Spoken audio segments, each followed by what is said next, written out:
أعوذ بالله من الشيطان الرجيم بسم الله الرحمن الرحيم إذا جاءك المنافقون قالوا نشهد إنك لرسول الله والله يعلم إنك لرسوله والله يشهد إن المنافقين لكاذبون اتخذوا أيمانهم جنة فصدوا عن سبيل الله إنهم ساء ما كانوا يعملون ذلك بأنهم آمنوا ثم كفروا فطبع على قلوبهم فهم لا يفقهون وإذا رأيتهم تعجبك أجسامهم وإن يقولوا تسمع لقولهم كأنهم خشب مسندة يحسبون كل صيحة عليهم هم العدو فاحذرهم قاتلهم الله أنى يؤفكون وإذا قيل لهم تعالوا يستغفر لكم رسول الله لووا رؤوسهم ورأيتهم يصدون وهم مستكبرون سواء عليهم أستغفرت لهم أم لم تستغفر لهم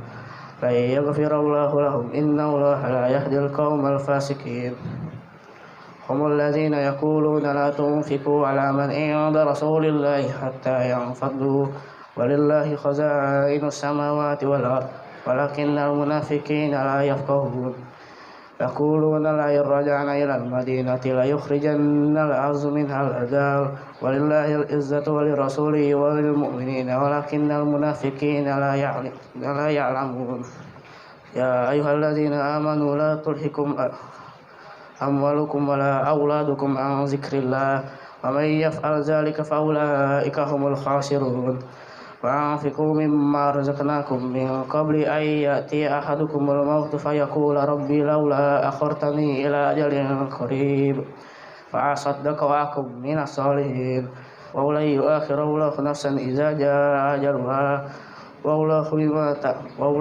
والله خبير بما تعملون.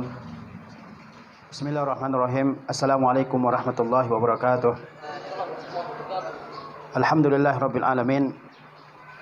Wassalatu wassalamu ala asyrafil anbiya'i wal mursalin nabiyina Muhammadin wa ala alihi wa sahbihi wa man tabi'a hudahu ila yaumiddin. Asyhadu an la ilaha illallah wahdahu la syarikalah wa asyhadu anna Muhammadan abduhu rasuluh sallallahu alaihi wasallam la nabiyya ba'dah. Ya ayyuhallazina amanu taqullaha haqqa tuqatih wa la tamutunna illa wa antum muslimun. Ayyuhat tullab wat talibat rahimakumullah. Seorang alim mengatakan bahwa seseorang tidak akan terdorong untuk melakukan berbagai bentuk ibadah kecuali setelah dia mengetahui keutamaan-keutamaan dari ibadah tersebut. Keutamaan-keutamaan yang berasal dari ayat-ayat Al-Quranul Karim dan dari sunnah-sunnah Rasulullah SAW. Maka penting bagi kita semua untuk mengetahui apa keutamaan, apa fadail dari suatu amal yang kita kerjakan, agar kita semua bersemangat, bergairah mengerjakan ibadah-ibadah yang diperintahkan dalam agama kita. Termasuk diantaranya adalah at-tauhid, yaitu beribadah hanya kepada Allah Subhanahu wa taala dan meninggalkan segala bentuk peribadatan kepada selain Allah Subhanahu wa taala. Kita harus mengetahui keutamaan tauhid ini sehingga kita berusaha sekuat tenaga untuk mengamalkan tauhid, untuk mengamalkan akidah sahihah yang telah diajarkan kepada kita oleh Rasulullah sallallahu alaihi wasallam, yang telah disampaikan kepada kita oleh para sahabat ridwanullah taala alaihim. Sesungguhnya para ulama telah mengkaji keutamaan-keutamaan tauhid yang apabila seseorang mengamalkannya maka jaminan dan balasan untuknya adalah surga dari Allah Subhanahu wa taala. Para ulama membicarakan tentang keutamaan ini dalam bab khusus di kitab-kitab mereka yang disebut dengan bab Fadailit Tauhid, bab tentang keutamaan-keutamaan tauhid. Di antara keutamaan itu adalah yang pertama, tauhid merupakan perintah Allah Subhanahu wa taala kepada segenap hambanya. Tauhid yaitu beribadah hanya kepada Allah Subhanahu wa taala. Ini merupakan perintah Allah Subhanahu wa taala. Allah adalah pencipta kita semua, yang memiliki kita, yang menguasai kita, yang mengatur kita dan mengatur alam semesta.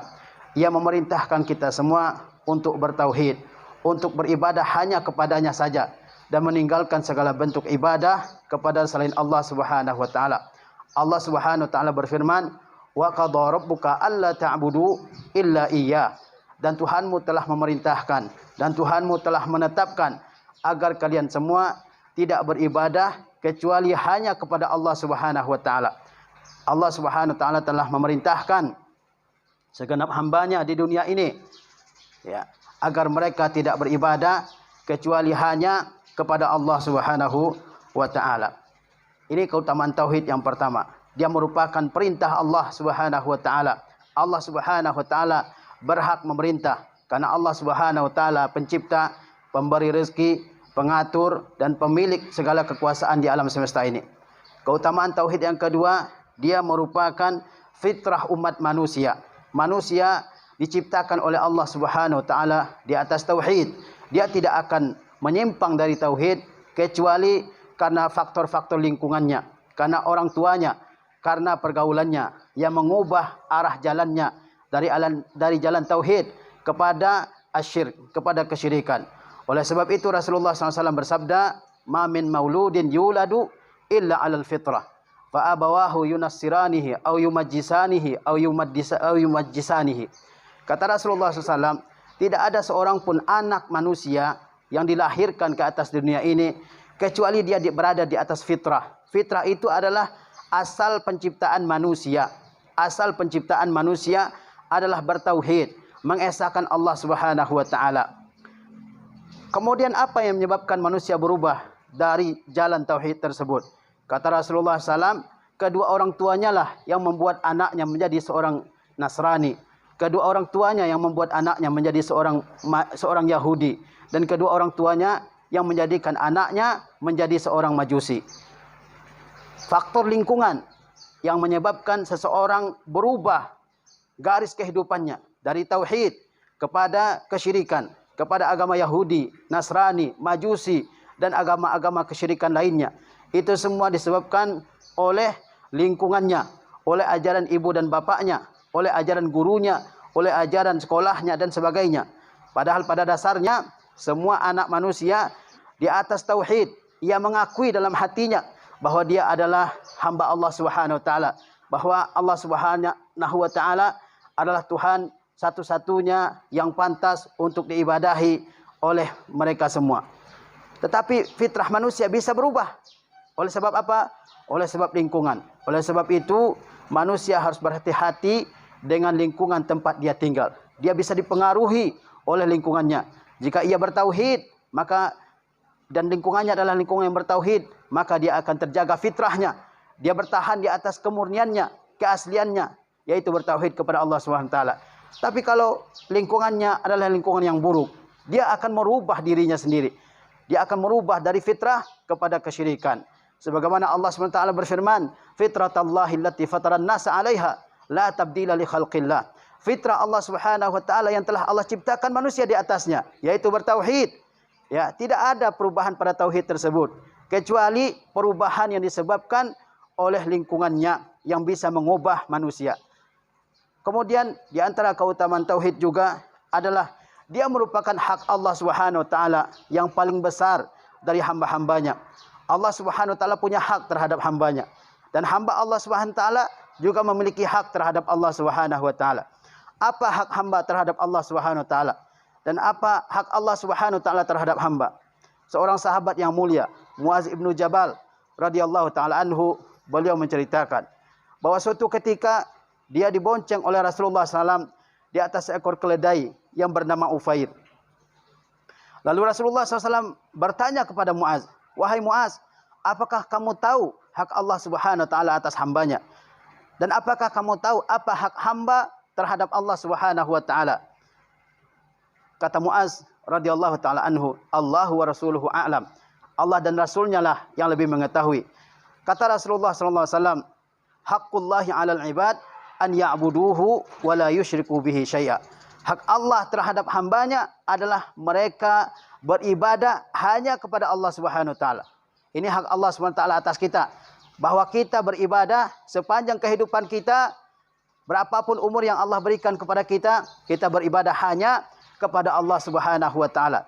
Ini adalah hak Allah Subhanahu wa taala atas kita yang wajib kita tunaikan sebagai seorang hamba ciptaan Allah Subhanahu wa taala. An ya'buduhu wa la yusyriku bihi syai'a. Bahwa kita beribadah hanya kepada Allah Subhanahu wa taala, tidak menyekutukan Allah Subhanahu wa taala sama sekali dalam kehidupan kita ini.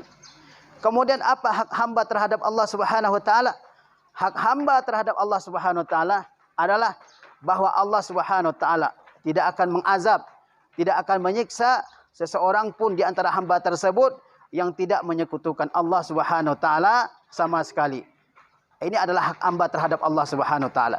Jadi kalau kita ingin selamat dalam kehidupan kita di dunia dan di akhirat, maka caranya adalah tunaikan hak Allah Subhanahu wa taala. Agar Allah Subhanahu wa taala tidak mendatangkan siksanya, azabnya kepada kita di dunia. Terlebih lagi siksaan dan azab Allah Subhanahu wa taala di akhirat yang lebih pedih lagi. Sebab segala kebinasaan di atas dunia ini adalah karena kesyirikan. Dan sebab keselamatan di dunia ini adalah at-tauhid. Beribadah hanya kepada Allah Subhanahu wa ta'ala. Tunaikan hak Allah Subhanahu wa ta'ala. Kerjakan apa yang Allah perintahkan kepada kita, yaitu ibadah. Itu adalah hak Allah Subhanahu wa ta'ala terhadap kita. Allah yang telah menciptakan kita. Allah yang telah membentuk rupa kita. Allah yang telah mengatur kehidupan kita. Allah yang telah memberikan rezeki sepanjang kehidupan kita ini tanpa henti sama sekali. Dari kita dalam perut ibu kita sampai kita lahir ke dunia di alam barzakh, bahkan nikmat yang lebih sempurna dari itu adalah ketika kita berada di alam akhirat dalam surga Allah Subhanahu wa taala. Allah akan berikan nikmat yang sempurna. Kapan itu Allah berikan? Ketika kita semua merupakan hamba Allah Subhanahu wa taala yang bertauhid, yang mengesahkan Allah Subhanahu wa taala, yang beribadah hanya kepada Allah Subhanahu wa taala. Ini harus jadi prinsip seorang muslim, bahwa dia hanya beribadah kepada Allah Subhanahu wa taala, tidak mengibadahi apapun bentuknya kepada selain Allah Subhanahu wa taala. Kemudian di antara keutamaan tauhid juga, kata ulama, tauhid merupakan tujuan diciptakannya jin dan manusia. Jin lebih dahulu diciptakan dari manusia. Dan mereka juga mukallaf, diberikan beban untuk beribadah kepada Allah, menjauhi larangan-larangan Allah Subhanahu wa taala sebagaimana halnya manusia. Oleh sebab itu Allah SWT berfirman, "Wa ma khalaqtul jinna wal insa illa liya'budun." Dan aku tidak ciptakan jin dan manusia, melainkan supaya mereka beribadah hanya kepadaku. Sebagian ulama mengatakan liya'budun ay yuwahiduni. Maksud liya'budun, tidaklah aku ciptakan dan jin dan manusia melainkan untuk beribadah kepadaku. Sebagian ulama menafsirkan melainkan untuk bertauhid kepadaku, kata Allah Subhanahu wa taala. Karena ibadah apapun tidak diterima oleh Allah Subhanahu wa taala illa iza bunyat ala tauhid, kecuali kalau dibangun di atas tauhid, kecuali dibangun di atas keikhlasan beribadah hanya kepada Allah Subhanahu wa taala, kecuali kalau dikerjakan dengan dasar mengesahkan Allah Subhanahu wa taala, menjadikan bahwa Tuhan yang hak hanya Allah Subhanahu wa taala, meyakini bahwa Tuhan yang hak satu-satunya adalah Allah Subhanahu wa taala. Ketika itu ibadah manusia diterima oleh Allah Subhanahu wa taala.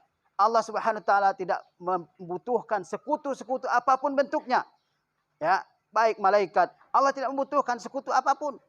Allah Maha Kaya, Allahul Ghani, Allahul Hamid, Allah Maha Terpuji, Allahul Qawi Al-Aziz, Allah yang Maha Kuat, Maha Perkasa. Allah tidak membutuhkan apapun. Oleh sebab itu tidak pantas ibadah apapun dipersembahkan kepada selain Allah, diperuntukkan dan dipalingkan kepada selain Allah Subhanahu wa taala sekuat apapun. Bahkan malaikat yang didekatkan kepada Allah sekalipun tidak pantas untuk kita ibadahi. Bahkan nabi yang diutus oleh Allah Subhanahu wa taala sekalipun tidak pantas diibadahi, karena ibadah hanya kepada Allah Subhanahu wa taala. Ya, sebagaimana kata Allah Subhanahu wa taala dalam hadis qudsi, "Ana aghna syuraka'i ani syirki." Saya adalah yang tidak membutuhkan sama sekali kepada asyirki, kepada penyekutuan dalam ibadahku. Aku, kata Allah Subhanahu wa taala, orang yang tidak membutuhkan sama sekali sekutu, ya kan? Kata Allah Subhanahu wa taala, "Man asyraka biya," ya, barang siapa yang menyekutukan aku dengan yang lain, ya.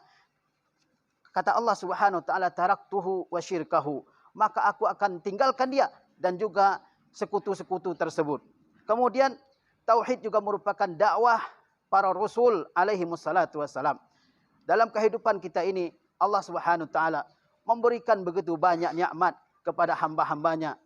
Tetapi ada nikmat yang paling besar. Di antaranya adalah nikmat iman. Itu adalah nikmat yang paling besar. Lebih besar dari nikmat apapun. Lebih besar dari nikmat harta. Lebih besar dari nikmat makanan, minuman.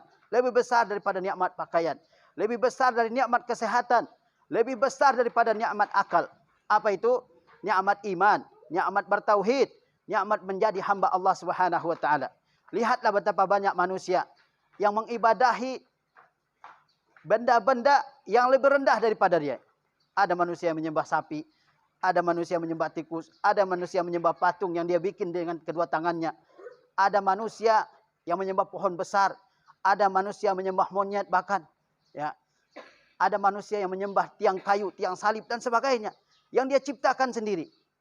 Tapi alhamdulillah kita dijadikan oleh Allah SWT sebagai hamba yang menghamba hanya kepada Allah Subhanahu wa taala. Rabbul alamin, ya, Rabbnya al-alamin. Allah yang menciptakan, Allah yang memelihara, Allah yang menjaga, Allah yang menguasai alam semesta ini. Tidak ada Tuhan yang hak selain Allah Subhanahu wa taala. Ini adalah nikmat yang patut untuk kita jaga dan kita syukuri sepanjang kehidupan kita ini. Oleh sebab itu, nikmat inilah yang pertama kali Allah Subhanahu wa taala berikan kepada hambanya melalui rasul-rasul yang diutus oleh Allah Subhanahu wa taala. Oleh sebab itu, para nabi dan para rasul yang pertama kali mereka sampaikan kepada umatnya adalah at-tauhid, yaitu mengesahkan Allah Subhanahu wa taala dalam setiap ibadahnya, mempersembahkan ibadah apapun hanya kepada Allah Subhanahu wa taala, tidak kepada yang lain.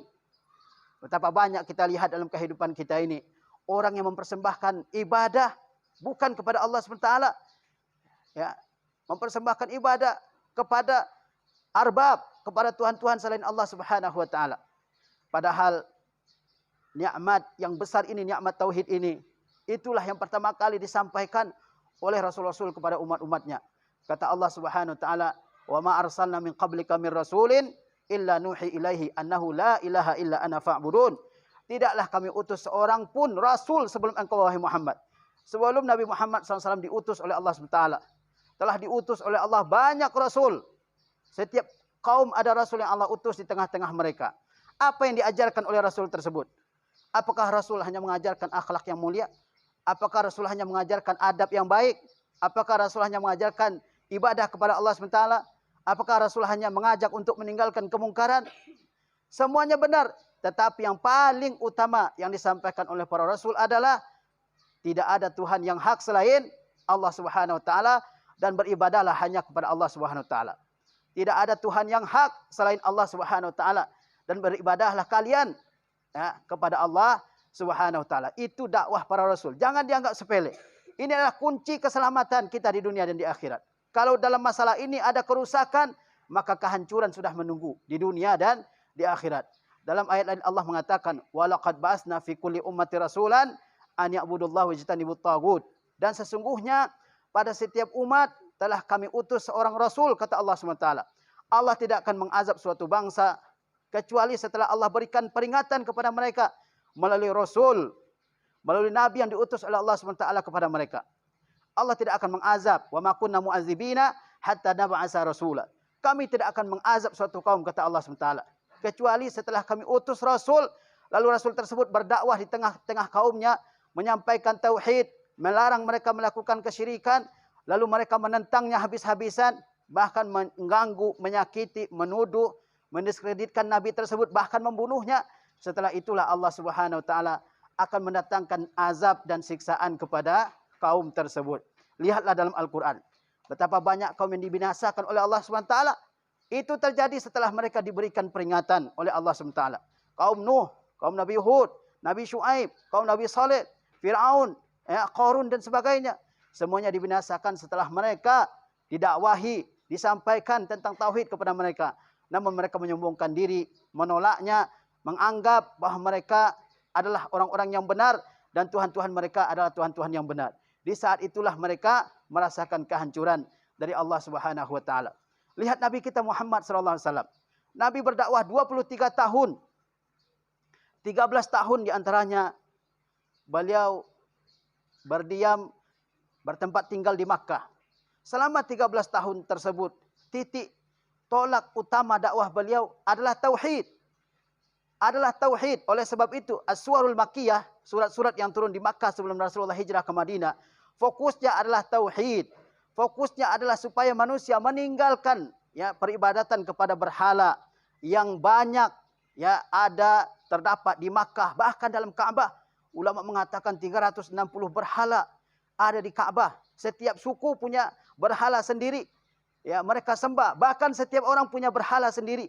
Sebagai perwujudan dan simbol dari orang-orang soleh zaman dahulu yang mereka yakini orang-orang soleh tersebut dekat kepada Allah Subhanahu Wa Taala. Orang-orang soleh tersebutlah yang akan mengantarkan dan menyampaikan doa-doa mereka kepada Allah Subhanahu Wa Taala. Mereka membuat al-wasail, perantara-perantara antara diri mereka dengan Allah Subhanahu Wa Taala. Padahal kalau kita beribadah langsung kepada Allah Subhanahu Wa Taala. Kalau kita mintalah langsung kepada Allah Subhanahu Wa Taala. Sebagaimana kata Rasulullah SAW, wa iza sa'alta fas'alillah, wa iza sta'anta fasta'in billah. Tapi manusia tidak meyakini hal seperti itu. Mereka katakan, kami ini orang-orang yang banyak melakukan dosa, melakukan maksiat sepanjang kehidupan kami. Tidak bisa mendekatkan diri kepada Allah SWT karena kami ini kotor. Banyak maksiatnya, banyak dosanya. Allah tidak akan terima dakwah kami. Akhirnya mereka buatlah perantara-perantara yang akan mendekatkan dan menyampaikan doa mereka kepada Allah SWT. Yaitu berhala-berhala itu. Lata, Manat, Uzza, dan sebagainya. Itu adalah orang-orang yang dulunya orang-orang baik. Kemudian orang-orang baik ini meninggal dunia.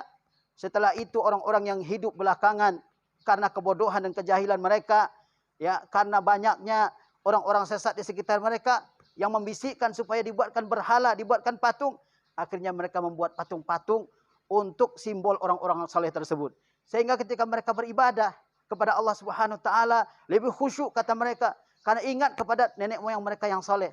Tapi akhirnya setan menyesatkan mereka lebih jauh lagi, yaitu memalingkan mereka untuk meminta kepada berhala-berhala tersebut. Akhirnya mereka menyembah berhala-berhala yang begitu banyak.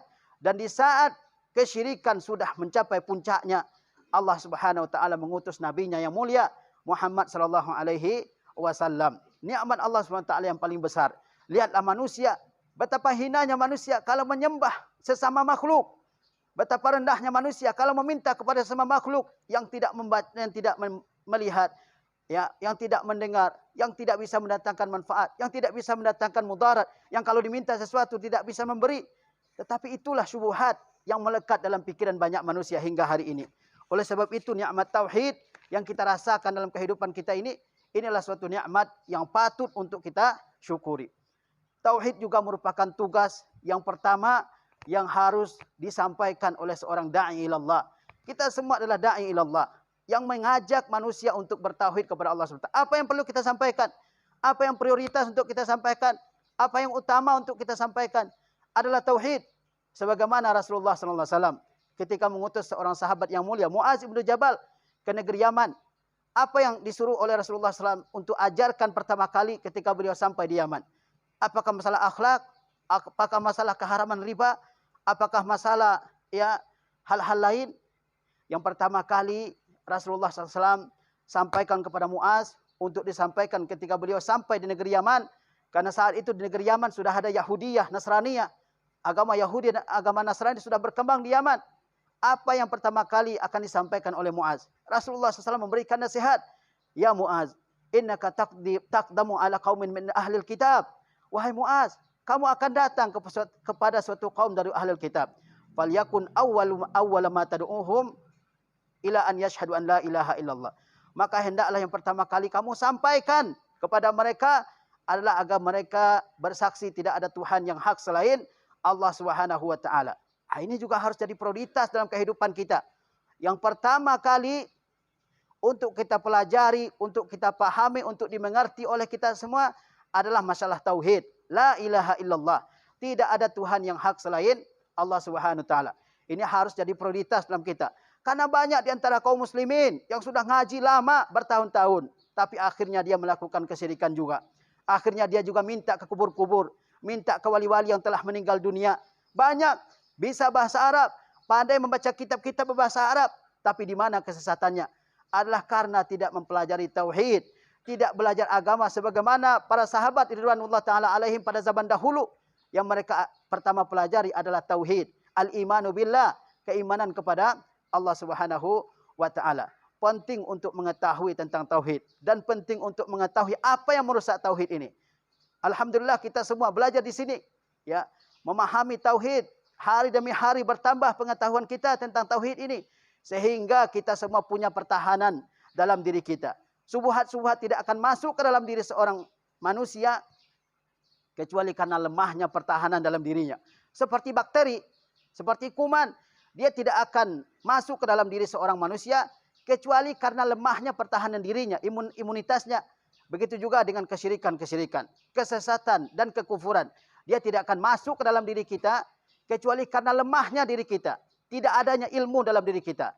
Karena itulah yang paling banyak menyesatkan manusia dari jalan tauhid ini. Barakallahu li wa lakum bima qultu lakum fi hadzal yaumil mubarak. Insyaallah kita akan terus menjadi orang-orang yang menjaga tauhid, menjaga akidah sahihah, safiyah, naqiyah, khalisah. Semoga kita semua dimantapkan oleh Allah Subhanahu wa taala di atas tauhid ini. Assalamualaikum warahmatullahi wabarakatuh.